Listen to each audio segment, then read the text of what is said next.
മെന്റലിന് വേറെ, എല്ലാറ്റിനും സ്പെഷ്യലിസ്റ്റ്, എല്ലാ കാര്യങ്ങളും പ്രത്യേകിച്ച്.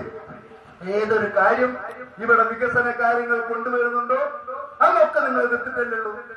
ഇന്ത്യക്ക് സ്വാതന്ത്ര്യം കിട്ടി, പുതിയ ഗവൺമെന്റ് വന്നു, പണ്ഡിറ്റ് ജവഹർലാൽ നെഹ്റുവിന്റെ ആദ്യത്തെ ഗവൺമെന്റ് വന്നു. ആദ്യത്തെ ഗവൺമെന്റ് വന്നപ്പോ ആദ്യം പ്രഖ്യാപിച്ചു 1950 ആദ്യത്തെ ബഡ്ജറ്റിൽ പഞ്ചവത്സര പദ്ധതി, 5 വർഷത്തേക്കുള്ള പദ്ധതി അങ്ങനെ പ്രഖ്യാപിച്ചു കേന്ദ്ര ഗവൺമെന്റ്, കോൺഗ്രസ് ഗവൺമെന്റ്. അന്നാണ് നമ്മൾ ആദ്യമായിട്ട് ഇന്ത്യ കാർഷിക രാജ്യമാണ്, കാർഷിക മേഖലയ്ക്ക് ഊന്നൽ കൊടുത്താലേ ഇന്ത്യ രക്ഷപ്പെടൂ എന്ന് പറഞ്ഞുകൊണ്ട് കാർഷിക മേഖലയ്ക്ക് ഊന്നൽ നൽകാൻ വേണ്ടി, കാർഷിക പ്രവൃത്തിക്ക് ഊന്നൽ നൽകാൻ വേണ്ടി പാടത്തേക്ക് ട്രാക്ടർ ഉൾപ്പെടെ ഇറക്കാൻ സാധിച്ചു. ട്രാക്ടർ ഇറങ്ങാൻ പോകുന്ന ആദ്യത്തെ പഞ്ചവത്സര പദ്ധതി കാലത്ത് അന്ന് സഖാക്കൾ എന്താ പറഞ്ഞത്?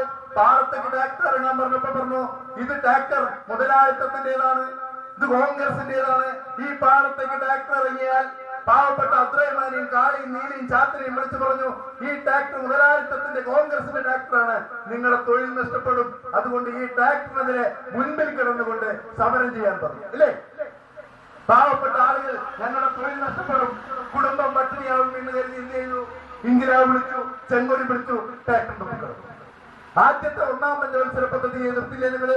അന്ന് ഞങ്ങൾ കോൺഗ്രസിന്റേതാണ് ട്രാക്ടർ എന്ന് പറഞ്ഞുകൊണ്ട് നിങ്ങൾ സമരം ചെയ്തില്ലേ? അതിനുശേഷം ഇവിടെ വാഹനങ്ങളുണ്ട്. 2ാം പഞ്ചവത്സര പദ്ധതിയിലാണ് വാഹനങ്ങൾ, നമ്മുടെ ബസ്സും കാറൊക്കെ കൂടുതൽ വന്നു. അന്ന് നിങ്ങൾ എന്ത് ആരെ പറഞ്ഞ സമരം ചെയ്യിച്ചത്? വാഹനങ്ങൾ വന്നപ്പോ നിങ്ങൾ മഞ്ചൽക്കാരനെ സംഘടിപ്പിച്ചു. മഞ്ചലായിട്ടാ പണ്ട് ആൾക്കാർ കൊണ്ടുവരുന്നത്. മഞ്ചക്കാരനോട് പറഞ്ഞു, ഈ വാഹനങ്ങള് മുതലാളിത്തത്തിന്റെയാണ്, ഇത് കോൺഗ്രസിന്റേതാണ്, ഇത് വന്ന മഞ്ചക്കാര അന്റെ പണി നഷ്ടപ്പെടും, അന്റെ കുടുംബം പട്ടിണിയാവും, അത് പിടിക്ക് ചെങ്കൊടി വിളിക്കെങ്കിലാവും എന്ന് പറഞ്ഞു. അതിനെതിരെ സമരം ചെയ്യിച്ചില്ലേ നിങ്ങള്? അതിനെതിരെ സമരം ചെയ്യിച്ചില്ലേ? 3ാമത്തെ പഞ്ചവത്സര പദ്ധതി വന്നു. അന്നാണ് നമ്മളെ പുഴകൾക്കൊക്കെ പാലം കിട്ടുന്നത്. പുഴയ്ക്ക് പാലം കിട്ടുക, നമ്മളെ കൊടുമുടിയിലൊക്കെ തൂറപ്പുഴയ്ക്ക് പാലം കിട്ടിയതൊക്കെ ആ കാലഘട്ടത്തിലാണ്. പാലം കെട്ടുമ്പോൾ സമരം ചെയ്തില്ലേ? അന്ന് പറഞ്ഞു, ഇത് പാലം മുതലാളിത്തത്തിന്റെ പാലാണ്, ഇത് കോൺഗ്രസിന്റെ പാലമാണ്. ഈ പാലം നിങ്ങൾ വിചാരിക്കും പാലം കെട്ടുമ്പോ ആരെ സമരം ചെയ്യാറ്? തോണിക്കാരനെ സംഘടിപ്പിച്ചു. തോണിക്കാരനോട് പറഞ്ഞു, ഈ പാലം വന്ന എന്റെ തോണി വെച്ച് നടക്കൂല, എന്റെ കുടുംബം പട്ടിണിയാവും, മുതലാളിത്തത്തിന്റെ പാലമാണ്, കോൺഗ്രസിന്റെ പാലമാണ്, പിടിക്കും ചെങ്കൊടി വിളിക്കെങ്കിലാവുന്നു. വിളിപ്പിച്ചില്ല നിങ്ങള്? അങ്ങനെ ഓരോ കാലഘട്ടങ്ങളിലും ഇവിടെ കമ്പ്യൂട്ടർ വന്നപ്പോ ചെയ്തു, ഫോട്ടോസ്റ്റാറ്റ് മിഷൻ വന്നപ്പോ ചെയ്തു, കാർബൺ പേപ്പറിനവർക്കും ഇതിൽ സമരം ചെയ്തവരല്ലേ മാർക്സിസ്റ്റ് പാർട്ടി. അപ്പൊ അതുകൊണ്ടാണ് ഞങ്ങൾ പറയുന്നത്, പുല്ലിട്ടിയിലെ പട്ടിയും മാർക്സിസ്റ്റ് പാർട്ടിയും ഒരേ മാതിരിയാണ്. കാരണം വോട്ടിനൊക്കെ കഴിയൂല, എന്നാ തീനൊക്കെ എതിർക്കും ചെയ്യും. ഇപ്പോൾ വാക്കുകൾ കേട്ടത് എന്താ ആക്കണമെന്ന് ചെയ്യും.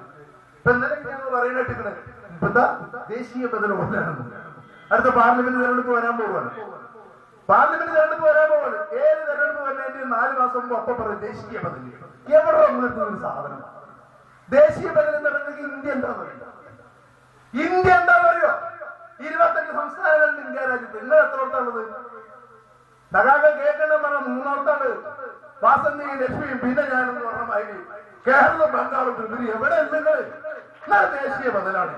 ദേശീയ ബദല് 545 പാർലമെന്റ് സീറ്റുണ്ട് ഇന്ത്യ രാജ്യത്ത്. 545. നിങ്ങൾ എത്ര സീറ്റ് മത്സരിക്കുക? അടുത്ത വർഷം മൊത്തം എത്ര മത്സരിക്കുക? ഏറി 70-75. ഇനി നിങ്ങൾ 75 നിങ്ങൾക്ക് ആകെ മത്സരിക്കാൻ ബാക്കിയുള്ളത് എവിടെ?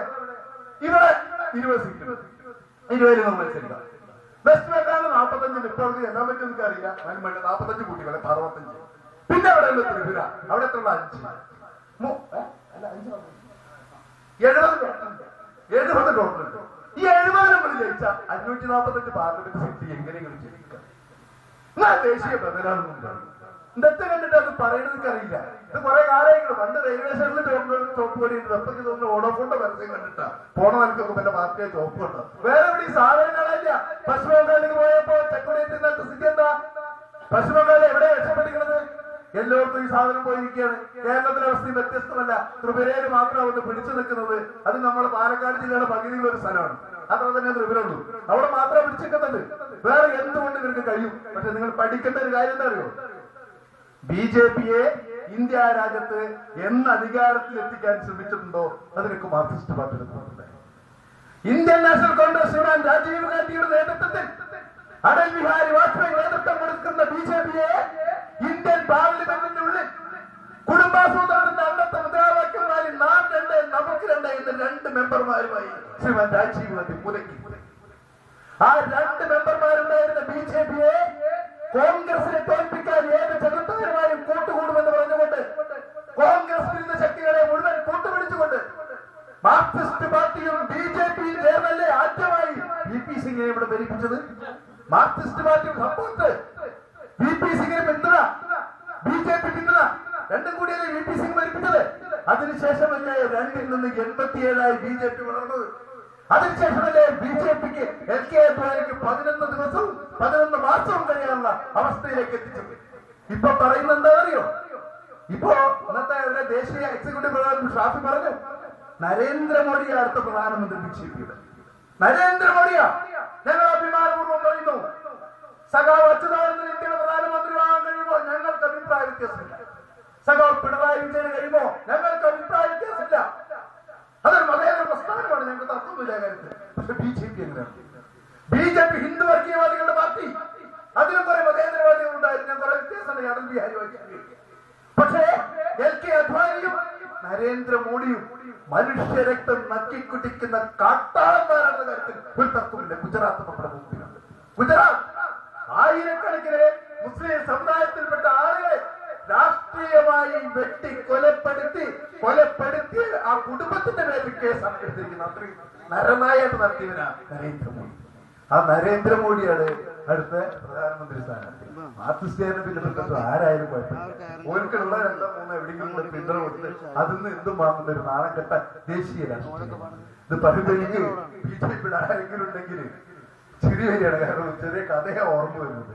നരേന്ദ്രമോദി ഗുജറാത്തിന്റെ മുഖ്യമന്ത്രിയായപ്പോ ഈ പോലെ ഇന്ത്യയുടെ പ്രധാനമന്ത്രി ആകാത്ത പോലെ എന്താന്നൊക്കെ അറിയാത്ത പണ്ടൊരു നാട്ടിലൊരു മുൻകോപിയായ രാജാവുണ്ടായിരുന്നു. രാജാവിന് എപ്പോഴാ ദേഷ്യം വരാന്ന് രാജാവിന് അറിയില്ല. ദേഷ്യം വന്ന സമയത്ത് മൂപ്പർ അപ്പുറത്ത് വരെ പ്രഖ്യാപനങ്ങൾ നടത്തും, അത് അപ്പോൾ നടപ്പിലാക്കും. അങ്ങനത്തെ ഒരു തീരുമാനം. അങ്ങനെ രാജാവിന് ദേഷ്യം വന്ന് നിൽക്കുന്ന നേരത്താണ് നാട്ടിലൊരു പ്രജ അദ്ദേഹത്തിന് 100 നെല്ലിക്ക കാഴ്ചവെക്കാൻ വേണ്ടി ചെന്നു. 100 നെല്ലിക്ക ഇങ്ങനെ കൊണ്ടുപോയ നേരത്താണ് മൂപ്പര് നല്ല പിരാന്തായി നിൽക്കുന്ന സമയം. മൂപ്പര് എടുത്ത വഴിക്ക് പറഞ്ഞു, ഇതെന്താ നെല്ലിക്ക? ഇതിപ്പോ എന്റെ മുമ്പിൽ വെച്ചാണ് തിന്നണം, അല്ലെങ്കിൽ വെട്ടിക്കൊല്ലുന്ന. നിന്റെ മുമ്പിൽ ഇപ്പോൾ വെച്ച് തിന്നണം, അല്ലെങ്കിൽ വെട്ടിക്കൊല്ലുന്നു. അപ്പൊ വേണം ചിരിച്ചു. എന്താണോ ചിരിക്കണെന്ന് വെച്ചാൽ ഞാൻ എന്റെ കാര്യം ആലോചിച്ച് ചിരിച്ചല്ല, എന്റെ പിന്നിന്റെ അടുത്ത് നിന്ന് മത്തങ്ങയായിട്ട് വരുന്നു, മോഹന്റെ കാര്യം ആലോചിച്ച് ചിരിച്ചതാണ്. അതേമാതിരി സംഭവം പിന്നെ ഗുജറാത്തിലെ മുഖ്യമന്ത്രിയായപ്പോ ഈ വിദ്വാൻ ഇത്രയും നരനായിട്ടാണ്. ഇനി ഇന്ത്യ രാജ്യത്തിന്റെ പ്രധാനമന്ത്രിയായ എന്താവും അവസ്ഥ എന്നാണ് നമുക്കാർക്കും അറിയാൻ കഴിയില്ല. അത്രയും അവസ്ഥയാണ്. ചിന്തിക്കണം. അടുത്തൊരു പാർലമെന്റ് തെരഞ്ഞെടുപ്പ് പ്രാവശ്യം നിങ്ങൾക്കറിയാമോ? ചില്ലറ വോട്ടുകൾക്ക് 1200 വോട്ടുകൾക്കാണ് നമുക്ക് ഈ പാർലമെന്റ് പാലക്കാട് മണ്ഡലം നമ്മുടെ കയ്യിൽ പോയി. ഇനി എത്തരത്തിലൊരു അവസ്ഥ ഉണ്ടാവും. വരാൻ പോകുന്നത് അത്രയും വലിയ ഒരു നരാധമനാണ് എന്നുള്ള ബോധം ഓരോ ജനാധിപത്യ വിശ്വാസികൾക്കും ഉണ്ടാവണമെന്നാണ് ഞങ്ങൾക്ക് അഭ്യർത്ഥിക്കുകയാണ്. മറ്റ് ദേശീയ കാര്യങ്ങളെ കുറിച്ച് ഞാൻ കൂടുതൽ പോകുന്നില്ല. വരും ദിവസങ്ങളിൽ അത് തന്നെയായിരിക്കും ചർച്ച. കേരള രാഷ്ട്രീയത്തെ കുറിച്ച് സൂചിപ്പിച്ച പോലെ തന്നെ അടുത്ത ദിവസം അച്യുതാനന്ദൻ പാലക്കാട് അട്ടപ്പാടിയിൽ വന്നു. അട്ടപ്പാടിയിൽ വന്നപ്പോ കണ്ണിങ്ങനെ കുറഞ്ഞിട്ട് പറയാം, കുട്ടികളല്ലേ പടഞ്ഞു വീണ് മരിക്കണ എന്നും ചെയ്തിട്ടില്ല. മാർച്ച് നടത്തുക. പിണറായി വിജയൻ വന്നു. എന്നിട്ട് ഈ ഗവൺമെന്റിന് 4 പറഞ്ഞു